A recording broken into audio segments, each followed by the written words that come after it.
wifey. Just like telling you everything about him. He's so great. Sorry. Now, you were telling me Hello, babe. Hello?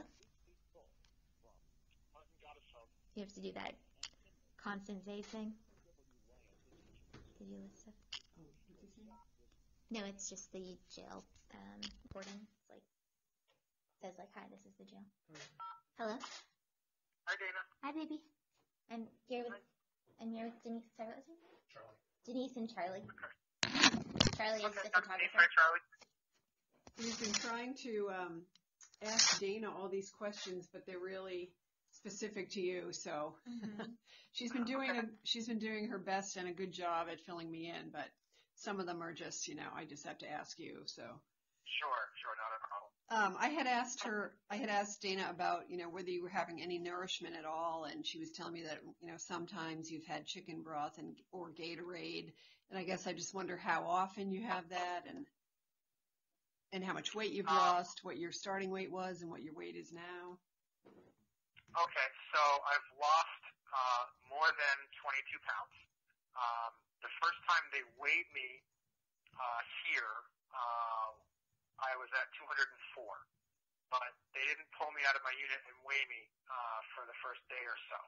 So I was, started out actually probably a bit above 204. Okay. And I'm currently, as of this morning, at 182. Morning, 182. Okay. Yep.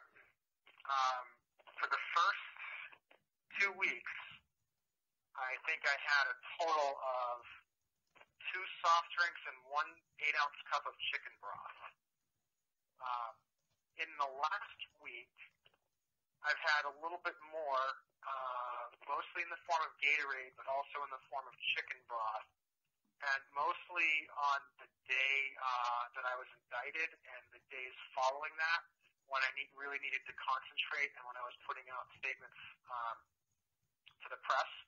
Okay. So, one of the first things that depletes in the body are electrolytes, and that's like sodium, potassium, magnesium. And those are required for locomotion to move your muscles, but also for your brain to think. Oh, yeah. So they have the clarity of thought to write those Huffington Post articles, write a statement in response to the indictment. I had, I think, 2 cups of chicken broth and a Gatorade the day after I was indicted. But I try to keep it to a minimum. And, for instance, for the past 48 hours roughly, I haven't had anything but water. Okay, roughly the last 4 days, nothing but water. Roughly the last 48 hours, nothing but water. Oh, 48 hours. Okay. Broth. I think I did have a chicken broth a few days ago. Okay. And, I had asked Dana, what has to happen for you to stop this, to end this hunger strike? What are the concrete actions that have to happen? I know you've got a two-part, two things you want to happen. Well, what has to happen for you to stop this? Okay, so first and most important, I would like the presidential candidates to pledge to end or to at least start to address the institutionalized child abuse that we spoke about earlier. Currently, there's kind of a gap between what a lot of the states do and what the federal government does, which is basically nothing, to protect these kids. And it's a difficult problem. There is not an easy solution.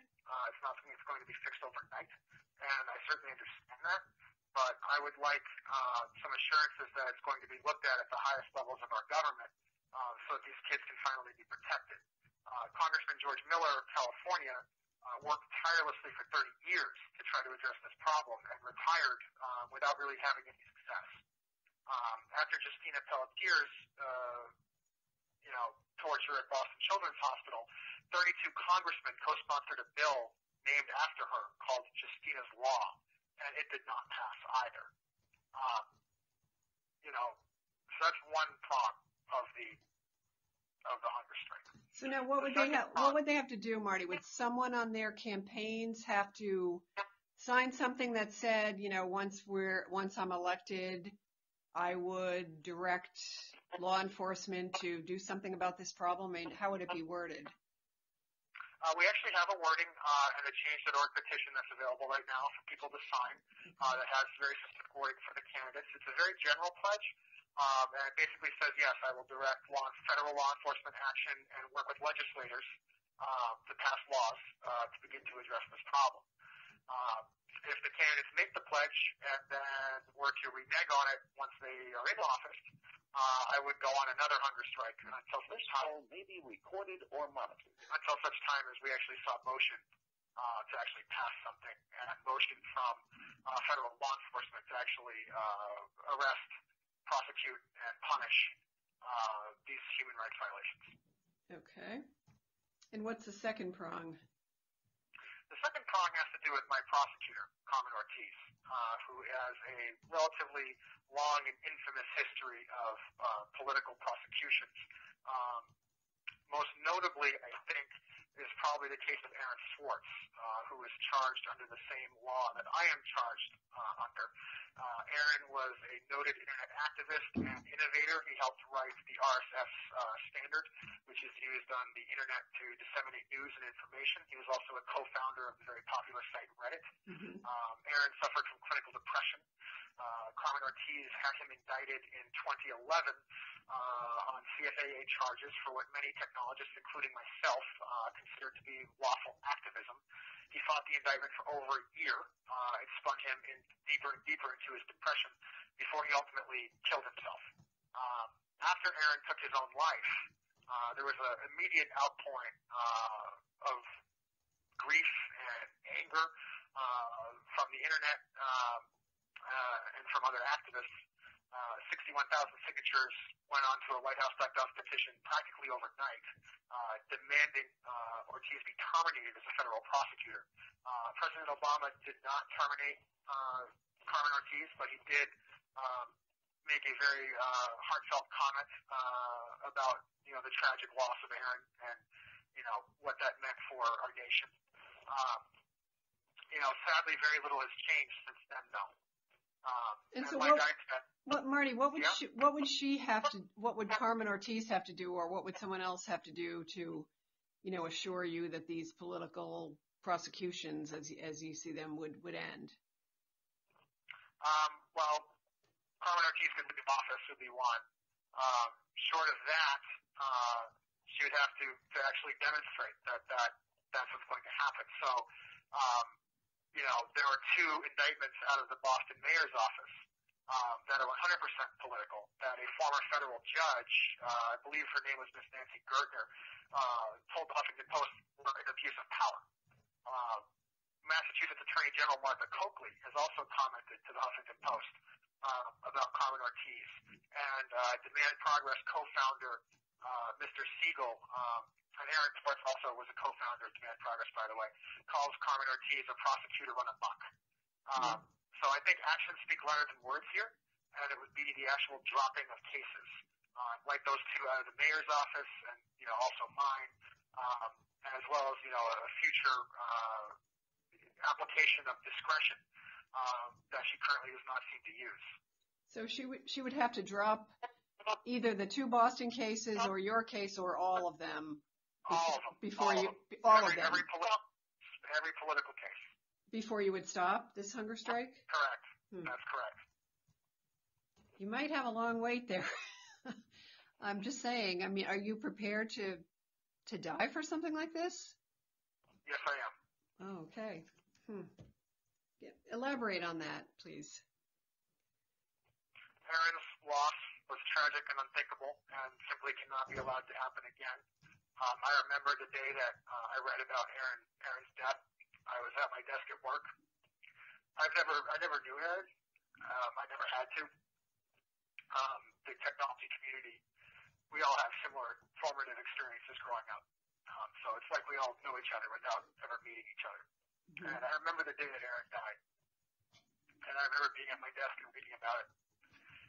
And I remember tears streaming down my face and trying to walk outside so that no one in my office would see that I was crying. And I've talked to the survivors of this institutionalized child abuse. We opened up our home to one, and I've seen the human toll that this takes, and talked to the family members of people who weren't fortunate enough to survive. And it's child after child, life after life. And, the same thing coming out of the Boston U.S. Attorney's Office. Aaron was not the first person charged by Carmen Ortiz with CFAA violations to take his own life. This call may be recorded or monitored. And so I love my life, and I love my wife, and I want to get back to both of them very badly. But this cause is more important than any one individual. And the suffering of these children must stop. And the persecution of these activists also must stop.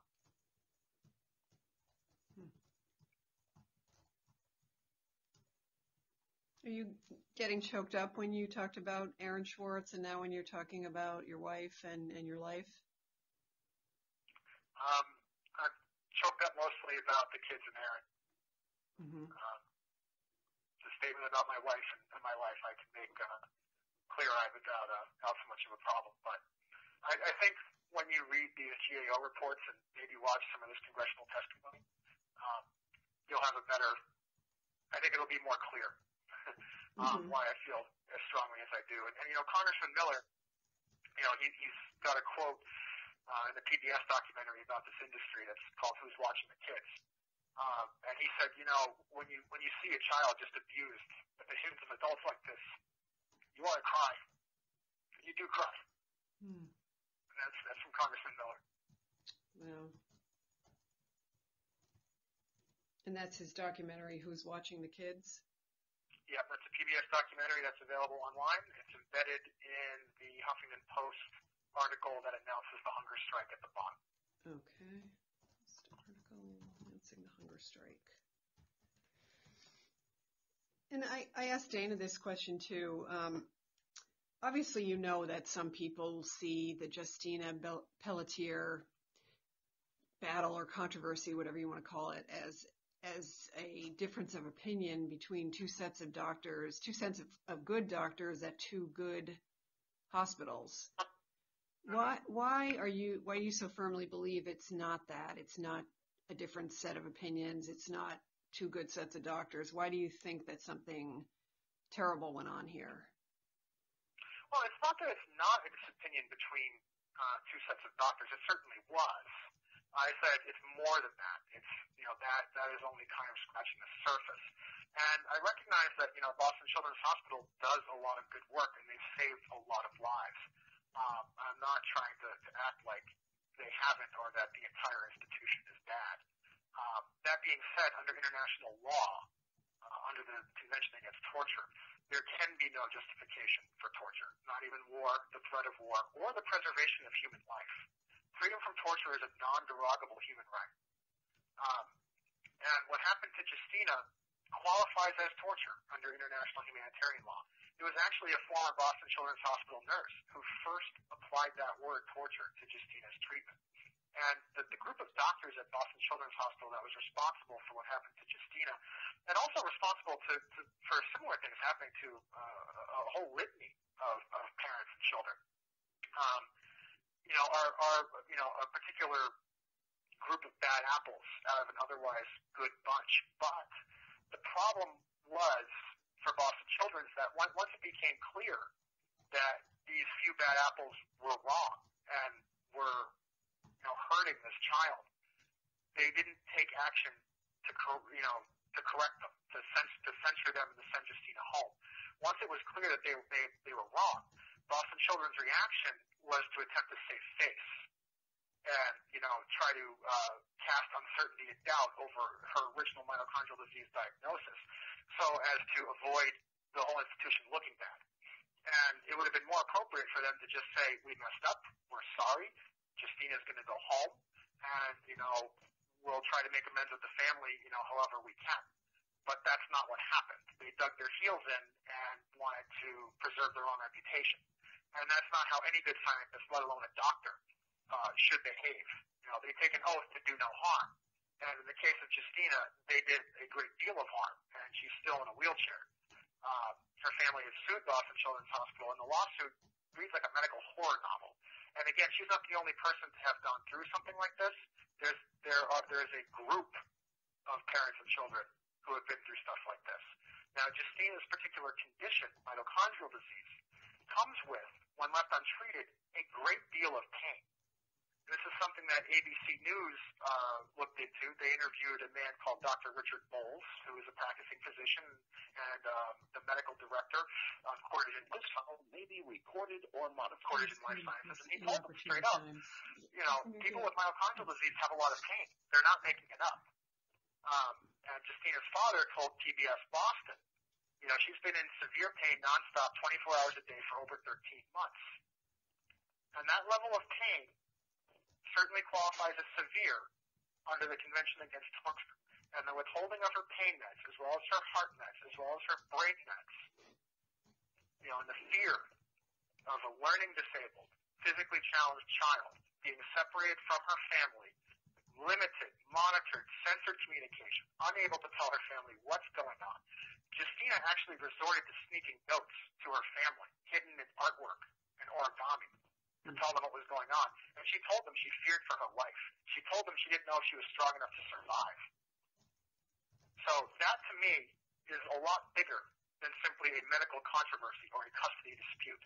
That becomes a human rights issue. Sorry, repeat that, Marty. That, to me, is a lot bigger than a medical controversy. That, to me, is a lot bigger than a medical controversy or a custody dispute. That becomes a human rights issue.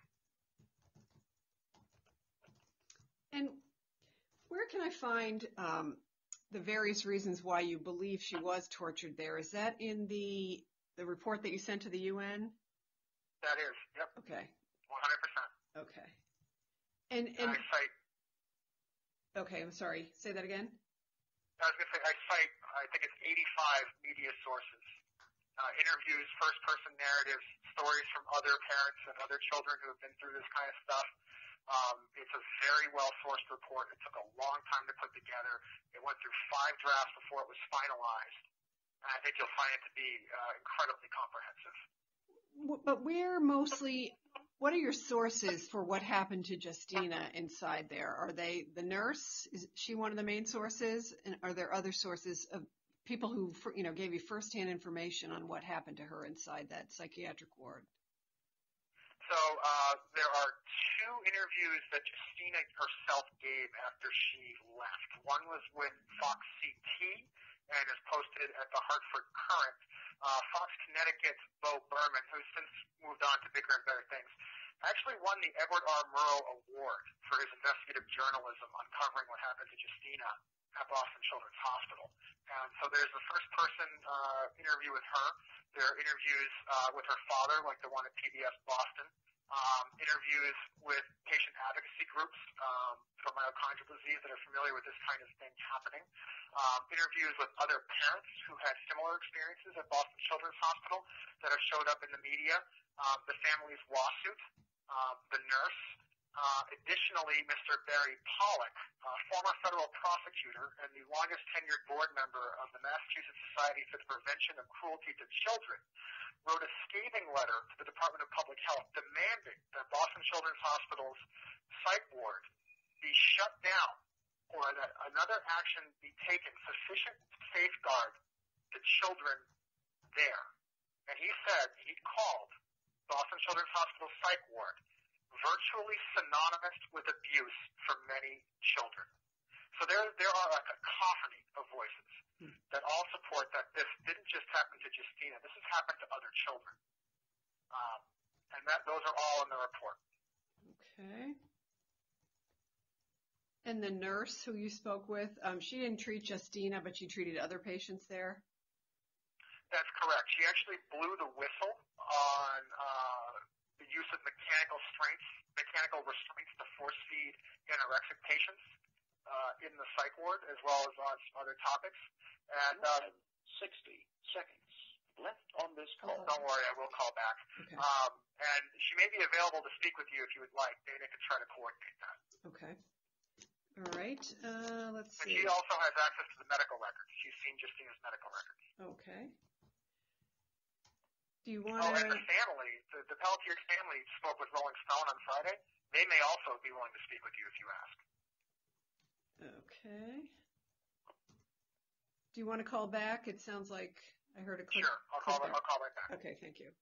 Okay. Yep. Bye.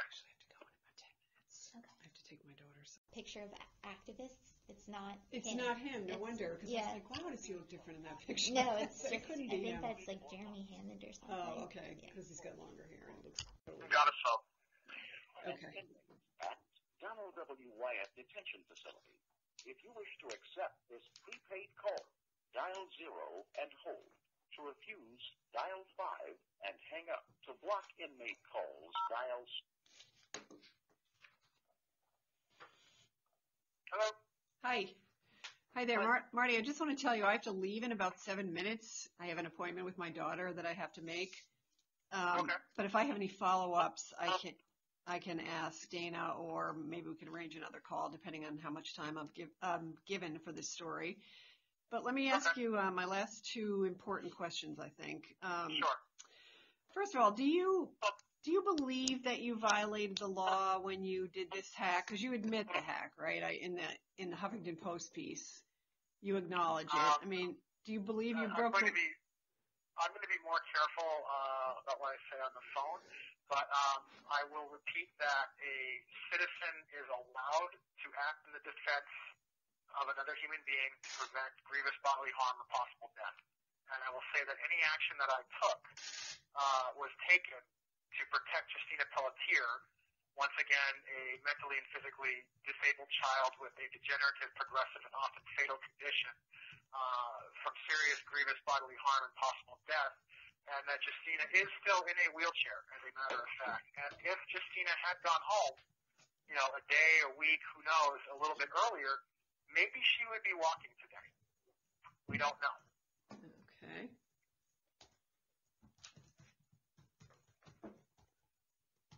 So no, I do not believe that I violated the law. Okay. Because a citizen has a right to protect somebody against grievous bodily injury.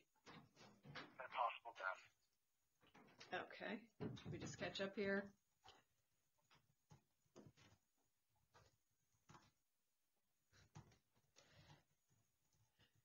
And the other question is, one of the things that prosecutors have alleged in their press releases, and I believe they might have said it at the detention hearing, although I wasn't there for that, and maybe it's press accounts I'm thinking of, they said that they believe that you and Dana were fleeing when you were in the boat and you were picked up by the Disney cruise ship. Were you fleeing, or were you on a regular trip? What was the purpose of that trip? I will say that we were not fleeing justice, because justice is not what Carmen Ortiz is pursuing in this case. Pursuing justice in this case would mean holding the abusers accountable, and not a citizen who acted in the defense of a innocent, learning disabled, physically challenged young child with degenerative, progressive, and often fatal condition who was abused and nearly died. So justice is one thing that I was not fleeing. I can tell you that. Okay.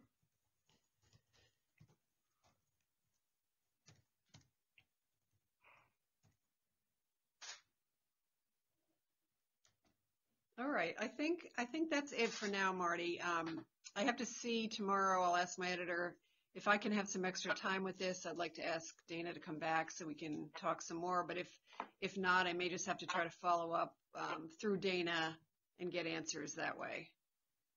Okay, that's fine. Right. I am scheduled to be arraigned in Boston on Wednesday. Oh, right. So, We can't. if you want to be there, I'd love to have you there. I was planning to go, but anyway, I don't think they'll let me ask you any questions there. No, they won't let you ask me any questions there. But I am planning to be there. That's at, I think they moved the time to 2 o'clock instead of 10, right? It was at 10, but now it's at 2. That's right. I don't know, but I think that it'll be worth your time to come. I'm not going to get more specific than that right now on this line, but I think it'll be worth your time to come. Okay. I do have a set of requests, which Dana also has, and she can share with you regarding coverage, on this. I would like to request that, some statement or, whatever from me regarding that this is more than a medical/custody dispute, feature in the article, preferably early. I'd like to also ask that, a statement about the law allowing an individual to act in the defense of another be included. As I mentioned, the Pelletier spoke to Rolling Stone. They may speak to you as well. Rolling Stone is working on an upcoming feature. If you'd like to mention that, I would very much appreciate it, as well as the Huffington Post articles.